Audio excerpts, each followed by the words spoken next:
Hey guys, welcome back. We're going to go into the next workshop. This one is going to cover job applications, cover letters, and references. So, in this workshop, the goals or objectives are going to be that you will gain some knowledge on filling out a job application completely.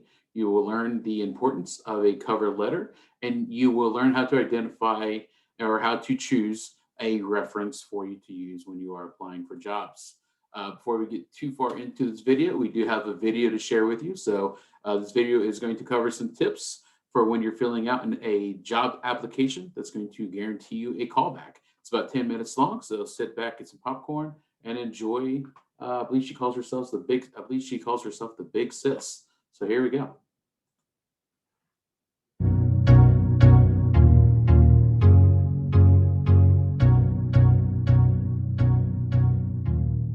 What's up, my teens and tweens? Welcome back to Big Sis Talk. It's your Big Sis Bree here, and today's video is going to be about tips and strategies on filling out a job application the correct way. And I know you're probably like, Bree, you just fill the application out. Yeah, that's some of it. However, if you do not want your application to go to the bottom of the pile, or even worse, if you don't want your application to go into the trash, watch this entire video and let's get right into it. So the first thing that I would love to talk to you guys about is reading the application in its entirety.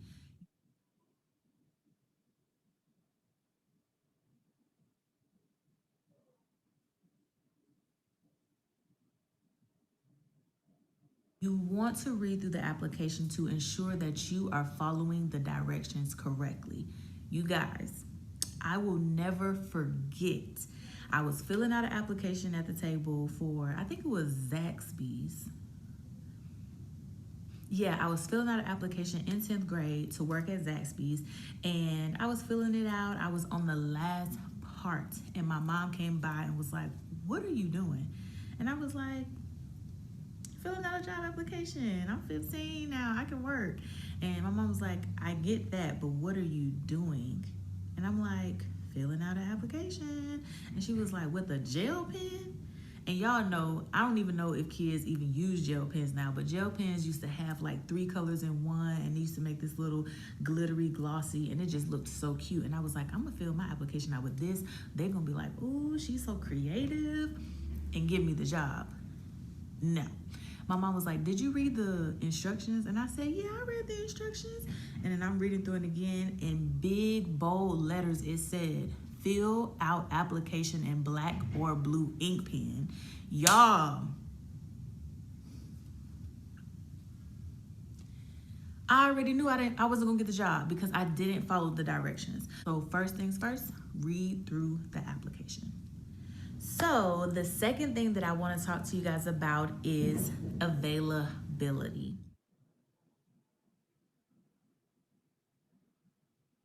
Now, when I was in high school, I used to just write anytime in the availability section. Don't do that. The reason I say don't do that is because you are not available at every time of the day. So if you go to school, you have to calculate, okay, I'm gonna be in school from 7:15 to 3:30, so I definitely can't do those hours. And then on Tuesdays, Thursdays, and Fridays, I go to basketball practice or cheerleading practice from 3:30 to 6:30, so I can't do those times on those days. You wanna make sure that you give the job your correct availability. It has been plenty of times where people have gotten fired because they can't show up for the hours the job gives them. So always make sure that you know your availability, when you can work, when you cannot work. And also include your parents on this because half the time they might be taking you to work. Always know your availability so that you can fill out the application correctly. So this third part of this application is very, very important. They're asking you about money. Now, I know as a teenager, you're probably like, whew, okay, so how much I want to get paid? $10 an hour. Yes, that's what I want. No, The best thing to do for this part of the application is to put up for negotiation. This tells the person that, they might be wanting something that I might not be able to give, but they're able to compromise if the numbers are right. So if you go ahead and put up for negotiation, when you get to the actual job interview, you and the company can decide together on an amount that will work for the both of you. Never put an amount. Always put that it's negotiable. Moving right along into the application, we are now to a point where they're asking you about your schooling.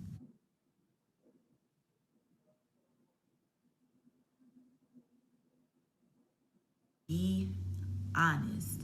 Most of these companies now who hire teenagers also offer scholarships for college, also offer scholarships while you're in high school to prepare for college, and you never want to lie and get caught up. You want to make sure that you are being so transparent. If you have a 2.7, write a 2.7, because one thing you would hate to happen is that you put a 3.0 and they say, well, guess what, Johnny? You qualify for our scholarship. They ask you for your transcripts and now you looking dumb. You looking dumb. You know why you looking dumb? Because you lied on your application. On this part, say I go to this school, I am in this program, I have this GPA, I have not graduated yet, I am still enrolled, and these are the extracurricular activities that I do.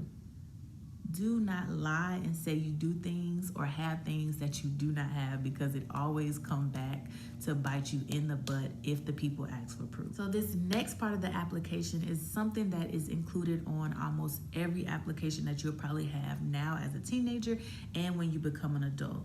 They want to get references.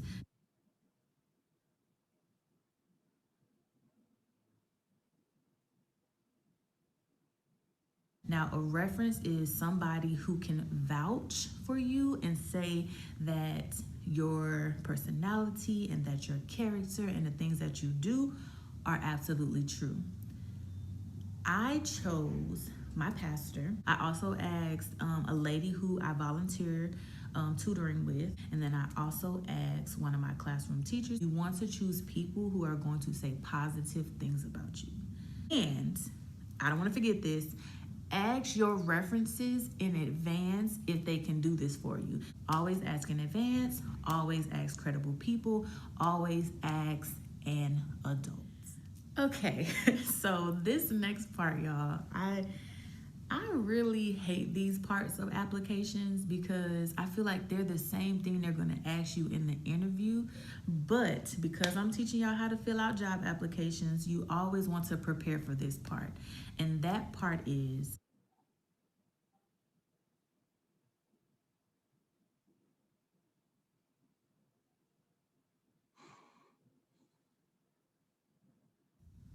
why should we hire you for our company?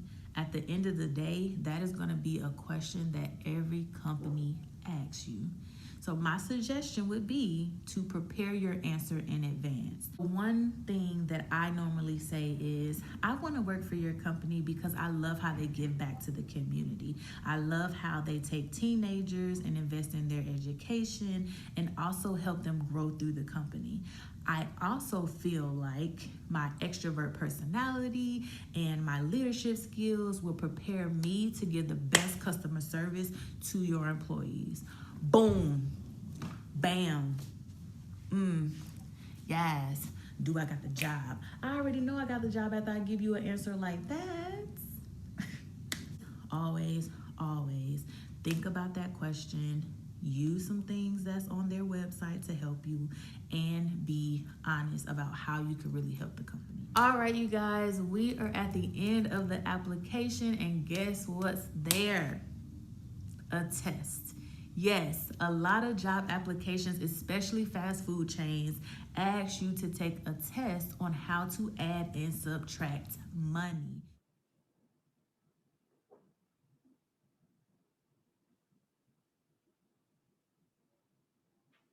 You have to know how to add and subtract money, hunty. You have to. Because one thing that companies think about is that if they didn't have technology, would you be able to add and subtract money so that your register doesn't come up short every single day? I'm just saying, make sure you know how to add and subtract money. At least fake it till you make it on the application. All right, you guys, these are my tips and suggestions on how to fill out a job application perfectly so that you can get that job of your dreams. If this helped you, please press that like button. If you are new here and love this video, go ahead and subscribe and make sure to hit that notification bell. And until next time, my loves, bye. All right, guys. So hopefully that was helpful in understanding how to fill out the kind of old school paper application. All that information has also, in many cases, been transferred to an online or electronic form as well, since the last year has been what it has been. So just to sort of review what she covered, a couple of things you see up here on the screen, I thought were at least the top five things to point out. First off, be sure to read the entire job application from top to bottom, as well as what the job posting is if you found a job posting. There's going to be certain keywords and hints inside of these things that are sort of like what they call Easter eggs. They're looking for you to either identify or connect with certain aspects of the job description, as well as looking for you to show that you can pay attention, right? Two, with the availability, again, note that you should be giving when you are actually available to work. Don't forget about things like extracurricular activities, and also think about how you're going to be getting back and forth for a job. Are you going to be getting a ride with a friend or with your parents? Are you able to drive yourself? Can you take public transportation? Is it within walking distance? Um, Keep those things in mind. All right. Next is the desired salary. Yeah, this is tough, but I'll say as you're getting out into the workforce, it is absolutely a great idea to stay up for negotiation. It's one of those things that it is going to show that you are willing to, find a compromise. If you're applying for a job, as I said earlier, like a cashier at a fast food place, you're probably not going to be looking to make $40,000 to $50,000 a year there. So just say negotiable and find out what it is that they're looking for and if it makes sense for you, right? That way you can both have kind of equal level ground there. When they ask about your grades, your current GPA, I believe that's also very important for the reasons that she pointed out.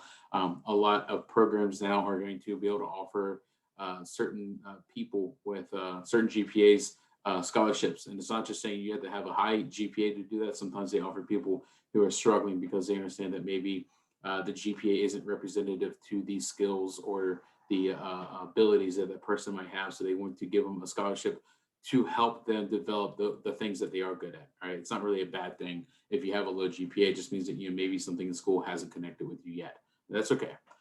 Next, the reliable references. Yeah, be sure to ask the people ahead of time that you're going to be putting down as references. Let them know and make sure you have their permission to put out their information because you're usually going to be giving their name, their phone number, and an email address. So they need to know that it's coming their way, and let them know what kind of jobs you're going to be applying for, and even let them know, what it is that you or the reasons that you think you would be good at the jobs you're applying for, so they can kind of help, support your thinking there.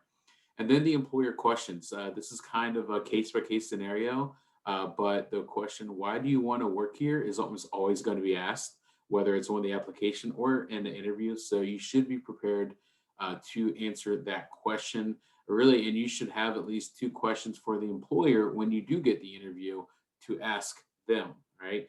Being prepared is probably the most important thing you can do when you do finally have that sit down face to face interview, whether it's literally in person face to face, or if you're doing, a teleconference, Zoom call, Teams call, whatever it might be. So now we're going to talk about the difference between resumes and cover letters. Not everyone understands what they are and what they kind of involve. So we're going to use a little bit of imagery, right?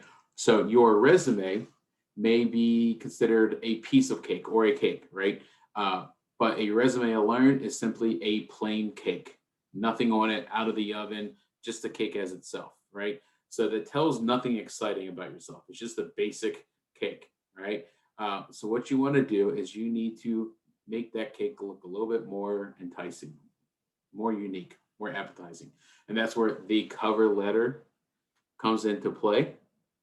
The cover letter is kind of like the icing or the fondant that you put on your cake, right? It's the decorations that you put on top of your cake.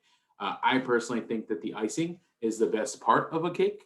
It's the sweetest parts where all the sugar is really at. It has all the different flavor profiles and everything. So you can be creative and really let your personality show inside of your cover letter. That's where you're going to tell the employer why you are a good fit for their company. You're going to include your interests, your abilities, and of course, what your overall goals are. All right. So moving on to this cake theme, and this is tough for me, guys, because I don't know if you've seen me in the first video, but I'm a big dude, so you can tell I'm all about cakes. So, holla. Anyway, so every one of the pictures here on the screen have one thing in common: cake, cake, cake, cake, cake. Your resume is again that cake. Your cover letter is the icing, as you said before. The way that you show the hiring manager that you have something to offer them that's different from everybody else is your cover letter. You have to show that you are unique. All right, your cover letter is the opportunity to express your true self. Okay, to separate yourself from the candidate pool. Okay, um, definitely one of those things. It can also be used as a writing sample. In other words, it's going to show that you have the ability to communicate in an intelligent and smart way. But the big thing to recognize is that your cover letter is going to make you as it should make you stand out to be as unique of each of one of these different types of cupcakes on the screen. You got the ladybug and the bee. You got the flowers in the bottom. You got the Frankenstein there in the middle. The baseball up in the left. The looks like that's like a Reese's Pieces cupcake down the corner, man. All these cakes are very different from one another, so you got to find a way that best makes you stand out the best. So why write a cover letter? Because it's the best way to capture a employer's attention, and the best way to do that is to tell a story, your unique story. Oh, didn't mean to click out of that.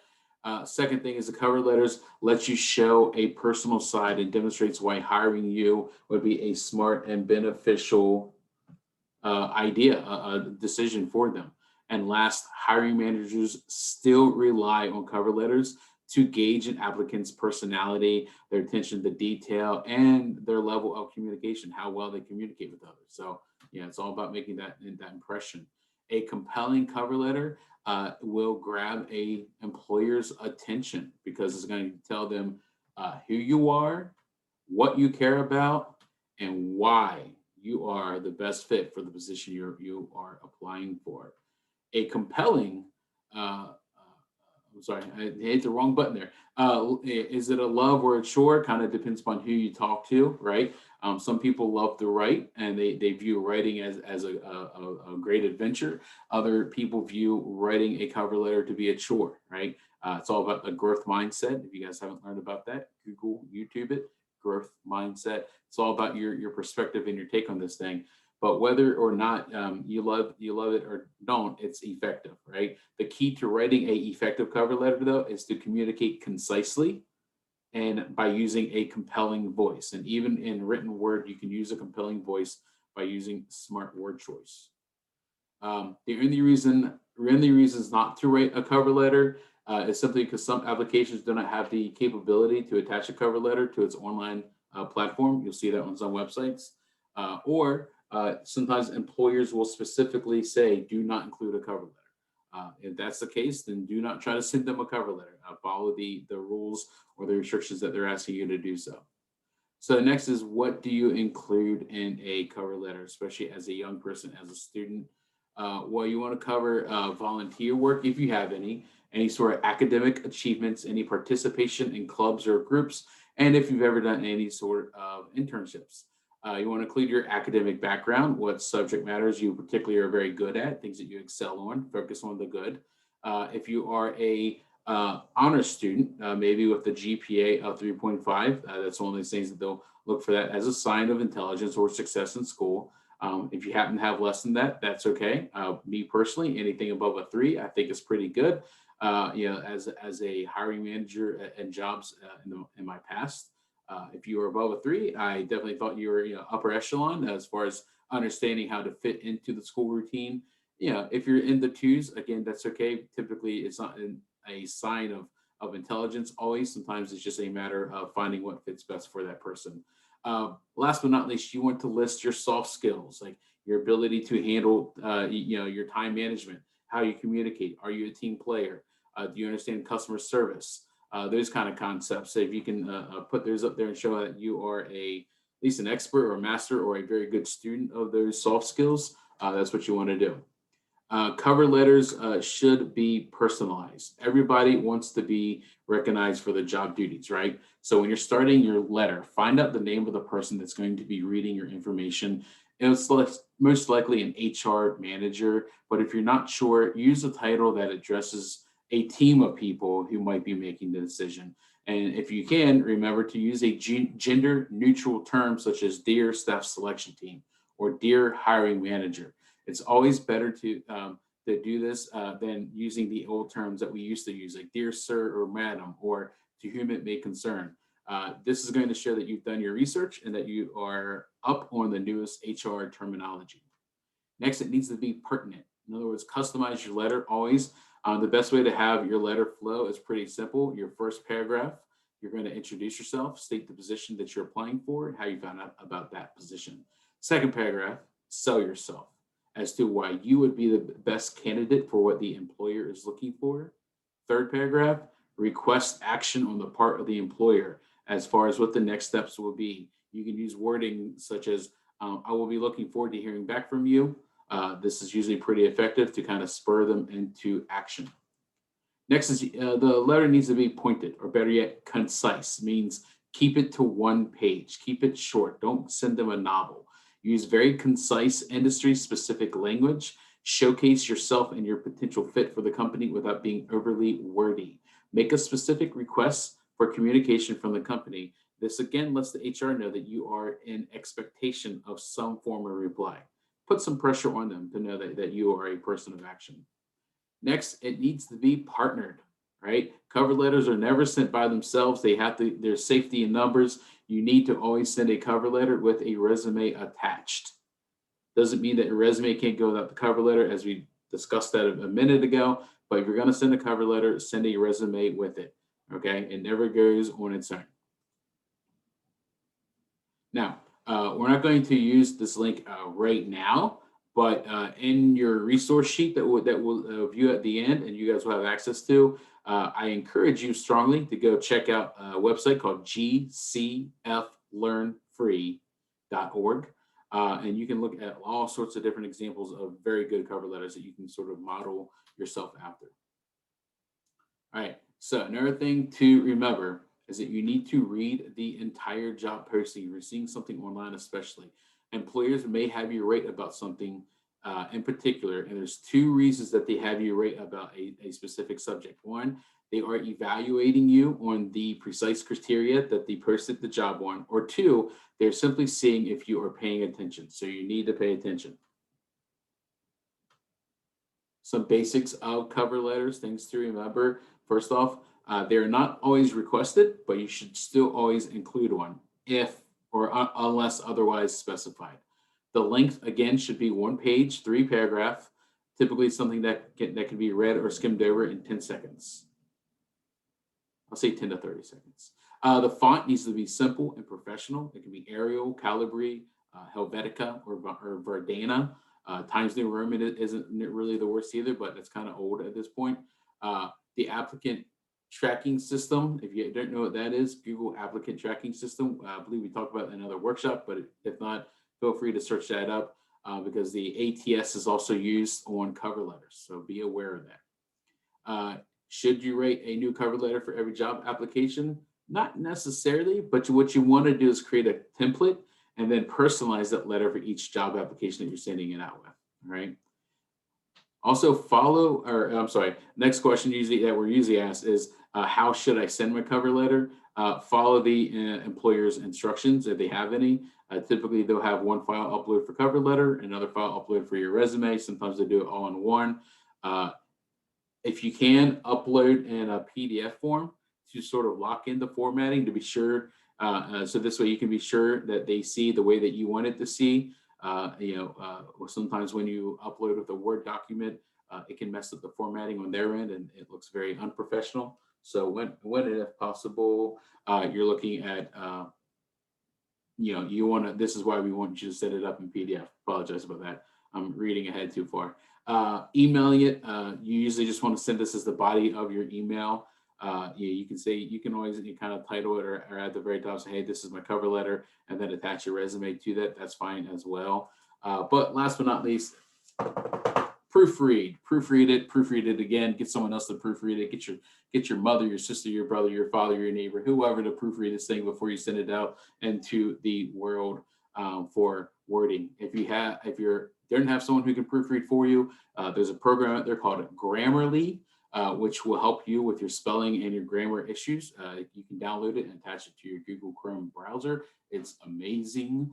There's another program out there that I found, again, not endorsed by any means, but certainly I've used. There's one called WordTune, WORDTUNE, that will actually help you rephrase the way that you write certain things. So it can sound a little bit more professional or a little bit more well written. So definitely one of those things, take use of what's out there to help you do that, but make sure it doesn't sound like it's beyond you. Again, the cover letter format is pretty simple. You want to have some sort of header. It's going to have a greeting. It's going to be followed up by the attention grabber. Usually that's kind of with the opening paragraph. You're going to talk about your skills and your qualifications. You will have a wrap-up paragraph, which is going to ask for some action, and then a closing and a signature. So pretty simple. It doesn't have to be overly complicated. The big thing is you want to make sure that you are hitting these 6 points that we have up on here. Okay, this is actually some information from Indeed.com. All right, so we have one more video for you guys. This is another video that's talking about compiling a strong reference list. So I'm going to go ahead and play the video. It's just a few minutes long, and then we'll carry on after that. Here we go. 3, 2, 1.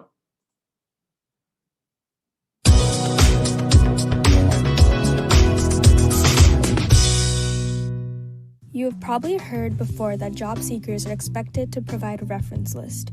This may raise some questions for you. Who do I ask to serve as a reference? What do I say in my request? And how do I follow up afterward? Let us show you how. Why is a reference list important? Often, when an employer would like to learn more about an applicant, they reach out to 3 to 5 professional references you provide to learn more about your skills, abilities, and prior job performance. References are generally contacted after a successful interview and just before offering you the position. Here, we'll focus on these main ideas: who to choose as your references, how to ask them, and how to follow up with those references after your interview. As you start compiling your list of references, it's important to reflect on who you should choose. References should be people who can attest to your work performance, character, and professionalism on the job. They should feel comfortable positively addressing the quality of your work and how you work with others. References might include current or former supervisors, professors, advisors, coaches, or anyone who knows you from a professional setting. Typically, you should not use family or friends as references. Once you know who might serve as a strong reference, make sure you ask their permission before submitting their names. Make your request via a professional email or an in-person meeting, and remember to confirm their willingness to provide a strong, supportive recommendation. If your references accept, you should ask for their most up-to-date contact information, including full name, position, organization, email address, and phone number. When submitting your typed list of references to an employer, it should match the format of your resume and cover letter. Now that you have your list of references, these are the best tips on how to follow up with them while you're in an active job or internship search. In order for your references to know about your recent accomplishments, it's wise to provide them your current resume and cover letter, as well as the position descriptions for any roles you are applying to. The best reference calls come from people who genuinely know you and your work ethic. That's why it's essential to maintain a strong, ongoing, and professional relationships with your references. Be sure to thank your references after the selection process is complete with a written thank you card, a thoughtfully crafted email, or a phone call. So the next time an employer asks you for your references, you know now the steps to submitting a strong reference list. Good luck!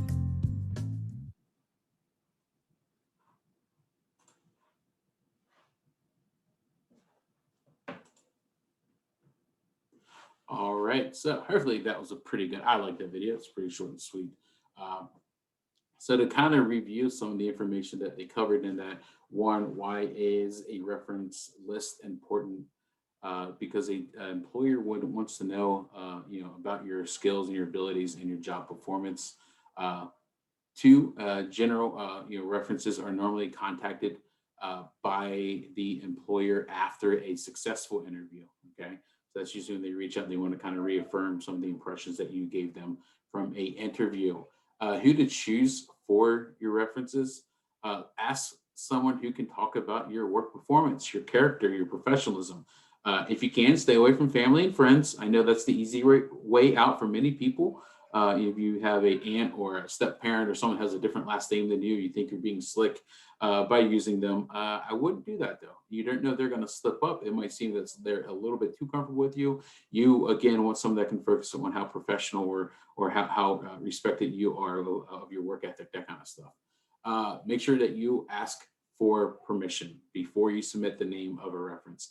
Always do this, right? You're going to ask for what email you can give out, asking what phone number you can give out. Is one of those things that it is you want to make sure that they know what kind of information that you're sharing up with them. And try to maintain a strong and professional relationship with your references, especially when you are in the process or on the journey of going through job interviews and applying for jobs. Make sure that they know what it is that you're striving for, and that they can kind of maintain that point of contact with you. Okay. Make sure that no matter what, you always thank your references. After you go through the selection process, if you have to go through a job or go through a job interview and they call your references, and between your job interview and your great references, they decide to hire you. Please, I encourage you strongly, send a handwritten thank you card, a thank you or a phone call, email thank you or a phone call. All these things are going a long way to help you in the future. You never know if you might need them again, but it's also just a nice thing to do. Be a nice person. All right, guys. Let's wrap up this workshop. So, things that we covered today. One, make sure that you read the job posting and the application instructions completely. I will tell you, there are some people that have applications, paper applications especially, that they'll start with number one, please read this application in its entirety, right? And at the very end of like the second, maybe third page, it will say, now that you've read the bottom, please, put this number at the top of the application, right? They might tell you to put like 1, 2, 3, 4. They're just seeing if you read the whole application, right? I'm telling you, please read the whole application. Be thorough about this. Hiring managers still rely on cover letters to gauge an applicant's personality, attention to detail, and communication skills. Cover letters are not always requested, but you should still include one unless otherwise told. You should not include family or friends as references, as I said a minute ago. Maintain a strong and professional relationship with your references. Let them know what you're doing. And then be sure to send them a thank you, a handwritten note, an email, or a phone call. Last but not least, resume, cover letter, and reference list should all be done in the same format, verb, tense, and when you turn them into an employer, right? So be aware of your writing. Make sure that if you're listing any sort of past positions, that in the on your resume and your cover letter, that you refer to them as the past tense. Anything that you're currently doing is in the current tense. So that's what it means when it says verb tense on that question. If you guys have any questions, please feel free to reach out to me. You can get your email from your teacher, or if you have any other questions about that, you can ask your teacher if they can't answer that. Thank you guys so much. I appreciate your time and your effort. We do have a few extra memes that we weren't able to work into the workshop today, so I kind of popped these up here just because I thought they were still funny. Thank you guys again for your time and attention, and I will see you on the next workshop. Take care. See ya.